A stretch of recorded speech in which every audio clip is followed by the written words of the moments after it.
Straight ahead on CCX News, a small food truck, one big idea. This idea comes with a purpose of changing lives. Plus, HyVee starts its job hiring push for Robbinsdale, and now there's word plans for a Maple Grove store are back on. And outdoor adventures that some local youth have never tried before. It's part of our summer series, What I Learned at Summer Camp. CCX News starts right now. Hello and thanks for joining us. An idea that started with a small food truck has grown to serve a much larger purpose. A Crystal organization started with a mobile kitchen with the hope of changing lives. The best thing we do is falafels. It's hard to miss this bright green truck when it pulls up to your favorite watering hole. All of our sauces are scratch made. We make our own pickles. But when you buy dinner at the Freedom Truck, your money's not going into the owner's pocket. 100% of the proceeds go back right into the organization. That organization is in Crystal, and it's called the Stories Foundation. It all started when Executive Director Stephanie Page read a very sobering story. I just had no idea that human trafficking was an issue. I thought slavery ended a really long time ago. But that's not true. Stephanie says there are victims of human trafficking right here in the Northwest Metro. Someone going online, seeing a picture of a woman or a boy too, it's not just women that are being trafficked, and calling and purchasing them over the phone. Stephanie says people are shocked when she tells them what's happening right here in their communities. People look at me with this overwhelmed look in their eyes, like this is an awful, horrific problem, and what in the world are we supposed to do about it? She says a good first step is grabbing some food. The money you spend will fund a big expansion of Freedom Truck's program. We'll have a couple more trucks, and we'll have a space of our own, a building that we can use as our own kitchen. Truck manager Annalena Copeland says that will allow them to give victims of trafficking a leg up. In the fall, we're looking to hire some people that have come out of the trafficking industry and are on their way to recovery. And the building, it won't just be a kitchen. They plan to use it to provide housing for trafficking victims too. A big goal that's starting with a small truck. Every time we take the truck out, it's more awareness. Every time someone comes in our restaurant doors, it's going to be more awareness, which I think will lead to action and lead to change. And if you'd like to sample Freedom Truck's falafel, it will be at the Anoka Food Truck Festival this Saturday. If you'd like to volunteer to help out or just donate to the cause, you can check out our website, ccxmedia.org, for more information. Now to an issue that affects many families in our area: finding affordable housing. And to help address the issue, the city of Golden Valley is trying to do something it hasn't done before. This week, the city gave initial approval to a tenant protection ordinance. It's supposed to give some help to tenants of an affordable housing complex who are forced to move because of an ownership change. According to the ordinance, the new owners are supposed to pay relocation assistance if tenants are forced to vacate before a period of 90 days. That assistance would range from $2,600 for a studio to $4,100 for a 3-bedroom. It is unclear if the ordinance would hold up should apartment owners challenge it in court. However, other cities are considering similar ordinances. St. Louis Park has already approved a tenant protection ordinance. Bloomington and Richfield are other cities that are considering one. In Osseo, another housing issue, a push for more smoke-free multifamily housing. As Sonia Goins reports, a Hennepin County program is making it easier for apartment managers to go smoke-free. About half of our residents are renters. Osseo's small-town charm also includes apartment living. Some affordable and luxury apartments are in walking distance to the downtown area, and at least 9 of the 20 multi-housing rental properties are smoke-free. We are broadly looking at our rental housing ordinance. It's been something that's come up over the years. 2 other apartments, like North Oaks, allow for folks to light up. However, officials are still trying to verify whether 9 other complexes have non-smoking policies. In this day and age, I don't see who wouldn't want it. Renter Liz Painter just moved into Celtic Crossing, where they have a non-smoking policy in place. Well, I'm not a smoker at all, and I don't like to be around other people that smoke. For 2 years, the city has worked with the organization Live Smoke Free, which partners with Hennepin County to help multi-housing owners convert their buildings to non-smoking. Oftentimes we'll do a resident meeting and do a presentation to help the managers, educate the people about it. Officials have several reasons to encourage apartment building managers to clear the smoke. The first is safety. In the past few years, some of our larger fires in apartment complexes have been related to smoking in the units. Secondhand smoke is also a big concern because smoke fumes are not just contained to one room. So if someone's smoking in an apartment there, that smoke is going to everyone else's apartments some way, somehow, because of all the shared space in between the walls. And non-smoking advocates say cleanup costs are more expensive for smokers. Secondhand smoke can impact the building, become embedded in the walls, need to be washed out of the curtains, all those sorts of things. In Osseo, Sonia Goins, CCX News. The city of Osseo has a survey and they want to hear what residents think about smoke-free multifamily housing. For more information, call the city or stop by Osseo City Hall. Today, we learned the state's unemployment rate remained at its lowest level in 18 years. It held steady at 3.1%. Knowing that, HyVee will try to hire hundreds of workers for its Robbinsdale store. A sign is now up on West Broadway to alert the public that HyVee is hiring. A HyVee spokesperson tells CCX News that the Robbinsdale store is expected to open in late summer. HyVee expects to hire as many as 400 full and part-time workers. Meanwhile, in Maple Grove, plans are back on to build a HyVee store in the southwest part of Maple Grove near the Corcoran border. Revised plans for a Maple Grove store at Bass Lake Road and Brockton Lane are expected to come before the Maple Grove City Council meeting on August 6th. Come winter in Crystal, residents might have a little less snow removal to do. This week, the city approved a change to the ordinance to clear any and all sidewalks adjacent to city and county roads. Before, there was a little bit of confusion on which sidewalks the city was obligated to clear. Snow removal of sidewalks and trails should begin no sooner than 4 hours after a full plow operation is completed. Since the city has a limited amount of equipment and personnel, snow removal from sidewalks may take a few days or even up to a week. Still ahead, how the summer for some kids turns from bland and routine to something exciting and new. Plus, we'll take you to a youth basketball camp in Plymouth featuring one of the NBA's top young players. That's later in sports. But first, the rain lingers into Friday.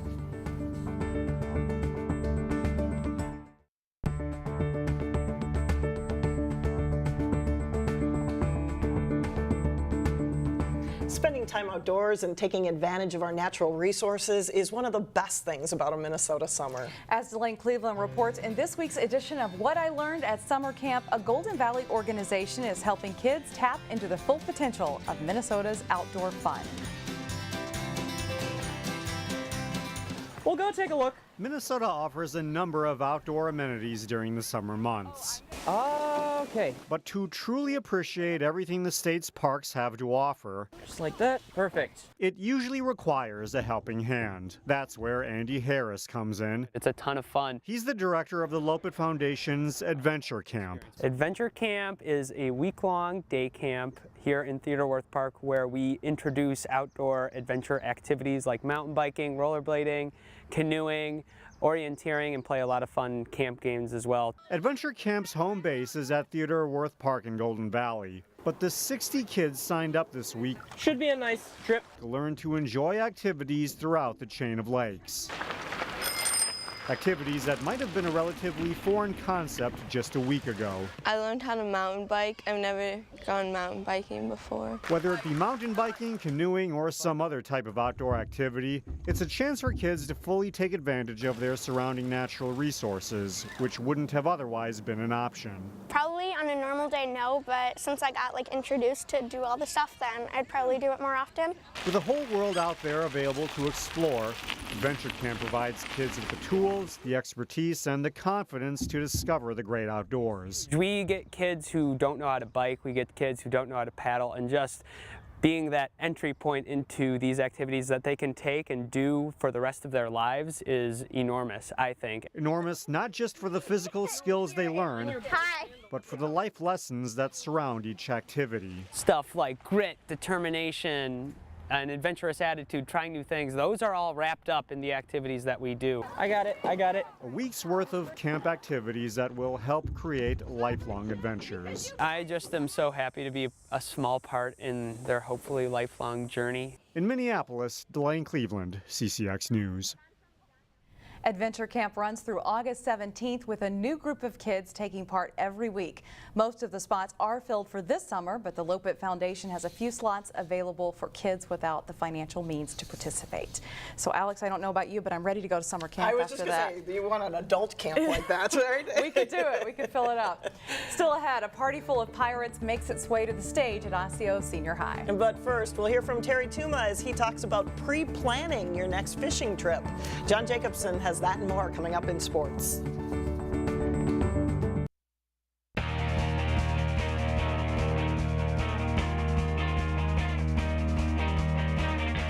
I'm John Jacobson with sports. Karl Anthony Towns is entering his 4th year with the Minnesota Timberwolves.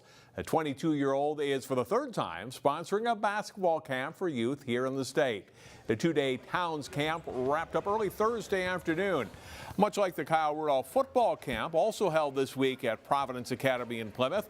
The 2 days are a mix of games against players of the same age, along with fundamental drill work.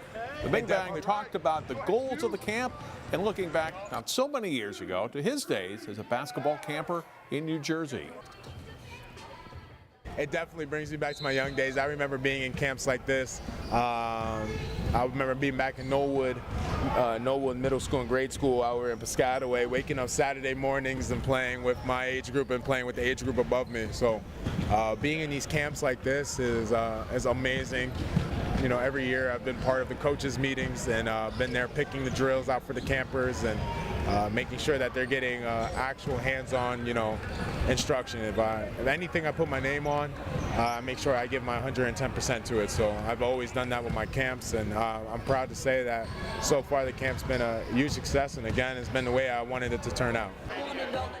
Vikings tight end Kyle Rudolph and Arizona Cardinals wide receiver Larry Fitzgerald, both basketball players themselves in high school, were among Towns' guests at the camp. He also holds a basketball camp in New Jersey. Soccer players are dodging raindrops today at the big USA Cup tournament as teams continue with pool play in advance of age division playoffs Friday and Saturday. The MapleBrook Rage under-19 girls side faced North Metro. Second half, North Metro leading 3-1. Ava Zoschke adds to that lead with a shot and goal for the Hurricanes. MapleBrook keeps fighting. Nice ball movement to Sydney Remark. She cracks the top corner with a nice shot and a goal here. It's too little too late and the Rage loses 4-2. Pre-planning a fishing trip involves many decisions. It can affect how well you do on the lake. Terry Tuma explains in this week's CCX Fishing Tip. Making great choices or decisions when you're out fishing or even prior to going fishing is a big factor in catching fish. Is how do I start? Where do I start? How long should I spend in a spot? What lure should I use? But most importantly, once we get on the body of water, is take a look at the water clarity. What is the water temperature? Are a lot of people fishing? Or what is the weather going to do now? These are all factors. And of course, the time of the year. So these are all factors we have to understand before we even go out on a body of water, or once we unload the boat and start to run that body of water that we're going to be pursuing that specific species of fish, not saying to yourself, well, we're going to fish for walleyes. If the walleyes aren't going, we're going to fish for crappie. Not a good decision. I used to really promote that at seminars. I always have a backup species of fish. That is not the correct way to go. When we start to understand what that body of water is giving us, is pick out your certain rod and reels, pre-rigged. Is it going to be crankbaits? Is it going to be live bait? Is it going to be plastics? And then work with those. And then two is when you get on the body of water is pre-plan these specific locations. Maybe it's going to be 3 spots, maybe it's going to be 4, maybe it's going to even be up to 10. If you're not marking fish, or if you're marking fish but you just can't get them to go to a different spot. Always remember you can come back, but do pre-plan your trip. You're going to be much more successful, I'll guarantee that. Thanks, Terry. That's all for sports. Alex and Shannon, back to you. All right, thanks a lot, John. Up next, the band of pirates and the one who wants to break away. An adventure at seas shines on the stage. We have that story when we come back.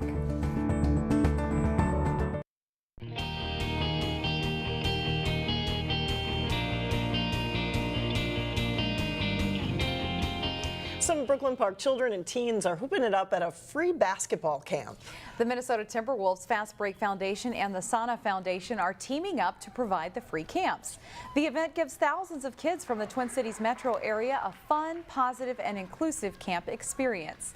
Participants receive daily basketball instruction and character building skills. This camp is actually the greatest camp I've ever been to. I get to play with all my cousins and stuff. We work with the kids on trying to tell them to teach each other to be good teammates, okay? Cheer on your teammates when you're not up, just be encouraging. The camp was free for children in 2nd through 8th grade. The greatest camp he's ever been to. Absolutely, I love it. Finally, a much-beloved classic musical is opening up Friday evening at Osseo Senior High. Cross-community players say it is one of the most adventurous productions they've ever done. Here's Neil Persley with a look. It's a story of a young man who, when he was a child, was indentured to a band of pirates. However, they're not pirates in the way that we think about them. It's not Johnny Depp or anything. They're the clumsiest, sweetest pirates you'll ever meet. And the story begins when Frederick comes of age and his indentured servitude is over.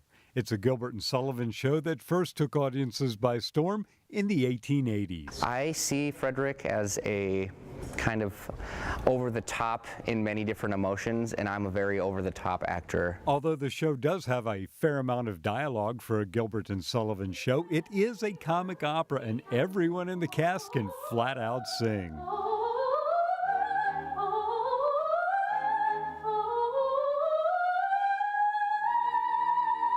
It's a fun show. Gilbert and Sullivan wrote these light comic operas to entertain, and a little bit of satire involved. The show is well done by cross-community players, and the 18-piece orchestra sounds fantastic. From Osseo Senior High Theater, Neil Persley, CCX News. And Cross-Community Players is collecting non-perishable foods and back-to-school supplies at the door of the performance. The show opens tonight. That's Thursday evening and runs through the 29th. For showtimes and ticket information, you can go to crossplayers.org. I have never seen that one before. Have you? I haven't either. I usually love to go see the classics, but that one I have not had a chance to. And it looks well done. It does. It was a good preview by Neil there. Yes, great singing. That's all the news for us. Thanks so much for joining us. We'll see you back here again Friday starting at 4 o'clock.